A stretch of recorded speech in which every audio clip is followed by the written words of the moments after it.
Here's another example for linear regression. So sometimes when we put our data into StatCrunch, the output looks something like this. And this is kind of what we're going to do in class this Monday if you're in my Monday class, or Tuesday if you're in my Thursday class.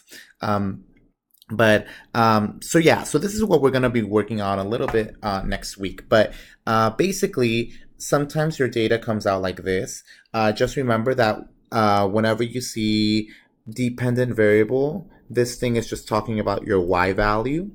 This one is talking about your x value. Okay, so if you look at the graph down here, it tells you that your x-axis is the hours studied and your y value is your test grade. So depending on how many hours you study, would that increase or decrease your test grade?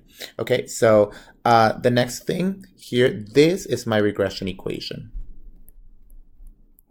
Okay, so this is the regression equation. You can write it. What I usually do, I put parentheses around our study to make sure that this is also part of it.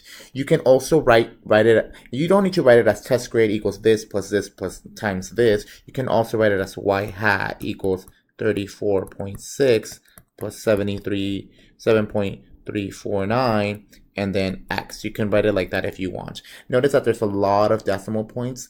You can choose all of them if you want. The more numbers, the better, because you get more accuracy and you're not rounding stuff. Then it tells you other things like your sample size, how many data points we have. It tells you your correlation. This is what we were talking about this past week. Your correlation is 0.92, so which is a very strong correlation. R squared is your coefficient of determination, which we'll talk a little bit in the next video. This you don't really need to talk about. Okay, or standard. It's just something that pops up in StatCrunch, but that's something that you don't need to know. So a question that I can ask is something like this. I give you the results, I give you the graph, and then you answer some questions. Okay, so using the above graph, answer the following questions. Number one, what is the regression equation? So notice here, I don't give you the data, I give you the graph with the output. All you gotta do is look at the output, see what it is. We already said what the regression equation was. It was y hat equals, so let me write it down, y hat is equal to 34.6, I believe that was what it was. 34.6 plus 7.349 plus 7.349 times x. Okay, and that will be my regression equation. You can also write test grade is equal to all of this junk. Just make sure that you don't not give me just these two numbers, because sometimes students may forget this part. Okay, so that is it for the first problem. So second problem, suppose that we study for 2 hours.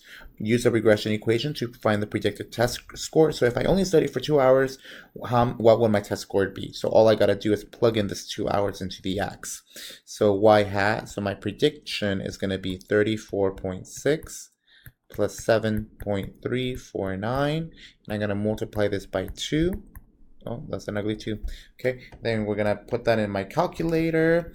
Plus 7.349 times 2, that's going to give me about a 49.3. Okay, so notice that I don't do quite well. I get a 49% if I only study for 2 hours for this exam. Okay, but that's just what my regression says. Okay, all right. Now the last question. If the true test score was 51 for 2 hours, find the residual, the error of using the regression equation. Now, remember that formula that we had from the very beginning? So if we scroll back up, all the way up here, where is it? Here it is. So this part, E is equal to y minus y hat. All we gotta do is just put that into my, oh my goodness, we're gonna put that in here. E equals y minus y hat. Now I know what the true value was. The true value was 51. Okay, I know my estimated value, my predicted value is going to be 49.3.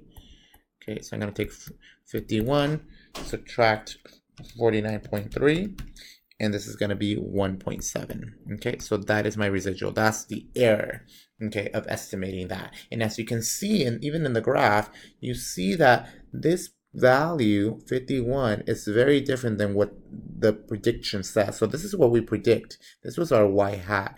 This one is my y. So notice that there is some error there. Okay, so this line is not going to explain everything. It's just going to explain a certain number of points. Okay.